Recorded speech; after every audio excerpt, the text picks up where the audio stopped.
আসসালামু আলাইকুম আন্টি, আমার 3000 টাকা দেন তো। 1500 টাকা আমার মাসিক হাত খরচ আর 1500 টাকা আমার কলেজের ফি।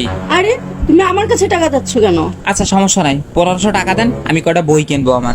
আরে আজব তো, তুমি তোমার বাবা মার কাছে টাকা চাও, আমার কাছে চাচ্ছ কেন? আচ্ছা ওই করেন, 500 টাকা দেন, কলেজে পিকনিক আছে। আরে আমি তোমার আত্মীয় না, তোমার বাবা মা না, তুমি আমার কাছে টাকা চাচ্ছ কেন? আর প্রতিবেশীর কাছে কেউ টাকা চায়? এইটাই আমি আপনার এতদিন বোঝানোর চেষ্টা করি। এইবার আপনি আইছেন লাইনে। এই যে আপনি এখন যে করছেন, আপনি আমার প্রতিবেশী মনে করে দেখেন। যখন গার্জিয়ান সাজেন, আমার বাপ মা সাজেন, সাইজে কোন দোকানে বসলাম, কোথায় ঘুরতে গেলাম, কোন বন্ধুর সাথে চললাম, এলাকার কোন টুম্পার সাথে কথা কইতে গেলাম, এগুলা খোঁজ খবর রাখেন, তখন আপনার মনে থাকে না? আর যেহেতু জোর করে গার্জিয়ান সাজতে আসেন, তাহলে আমার মাসিক ভরণ পোষণ দেন, আমার কলেজের বেতন দেন, পিকনিকের টাকা দেন, আমার পকেট খরচ দেন, আমার দত্তক নেন আপনি। আচ্ছা বাবা থাক, আমার ভুল হয়েছে।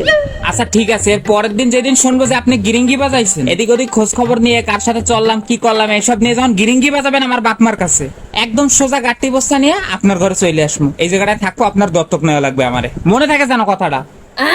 আসসালামু আলাইকুম।